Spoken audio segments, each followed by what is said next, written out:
Hey, what is up guys, welcome back to the channel. In today's video we have the Tigger gameplay and review in Disney Mirrorverse. So if you are new, please leave a like and subscribe for more videos on the channel, and also follow my Twitter down in the description down below to stay updated when I do upload. We're closing in on 1,000 subscribers, so hopefully we can hit that very soon. So I'm part of the Kabam creator program where I get these guardians every single month and I get to make videos on them. They get removed from my account over time, so I do not get to benefit from having them on my account. So Tigger is a melee guardian. We're going to start with the core ability. So Tigger's heavy attack deals damage to all enemies in a small radius around him. So you want to use his heavy attack quite a bit. It's a huge part of his kit. As you'll see as we go further along, we'll see how important it is. So Tigger's basic attacks have a 25% chance to inflict his target with a -5% attack debuff that lasts for 10 seconds. Now this can stack up 3 times, totaling to a -15% attack debuff. So when Tigger hits an enemy with a heavy attack, he gains a 10% attack buff that lasts for 10 seconds. Now this can stack up 3 times.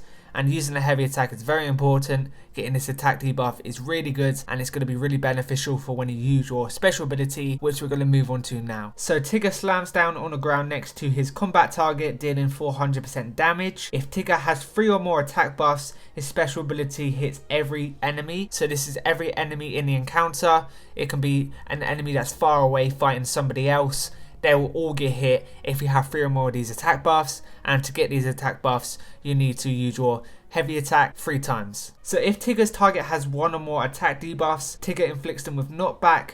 If Tigger's special ability hits every enemy, it inflicts knockback on every enemy as well. So you want to use your basic attacks to gain the -5% attack debuff to all your enemies, and then at the same time you want to use your heavy attacks as well, and you want to get those 10% attack buffs. So moving on to the signature ability, the attack buffs granted by Tigger's heavy attack provides an additional 5% attack. So instead of a 10% attack buff, it goes to 15%. So if Tigger has 3 or more attack buffs when he activates his special ability, his next special ability cooldown is reduced by 2 seconds. Now this is really good to have. Reducing that special ability timer is so good, and it's really important. So to get this signature ability you need them as a 4-star or above. Now moving on to the talents, we're going to start with the first advanced talent. So enemies hit by Tigger's special ability have a 85% chance to be inflicted with a -25% dizzy debuff for 10 seconds. Now a dizzy debuff is really good, and you can see on screen now all my enemies are just missing me and they can't hit me, so I'm not going to take as much damage. So moving on to the next advanced talent,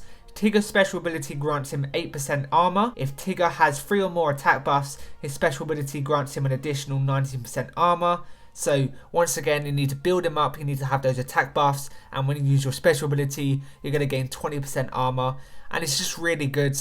He's a melee guardian, he's going to take damage, so having additional armor is going to be great. So moving on to the last advanced talent, Tigger's heavy attack has a 58% chance to inflict his target with an attack debuff from his core ability. Now this talent is really good to have, it speeds up the process. And then moving on to the elite talent, the attack debuff Tigger inflicts on his target reduces their attack by an additional 3%. If Tigger's target has 3 or more attack buffs, Tigger's special ability inflicts target with a stun for 3 seconds. So having stun is amazing. You'll knock all your enemies back at the same time. They're all going to get hit and they're all going to get stunned for 3 seconds. So this is really good as well. So moving on to the traits, Tigger is a medium guardian, stealthy, goofball and gravity defying. I do wish he had a few more traits. Only having 3 is not really good, but there are a few good ones there.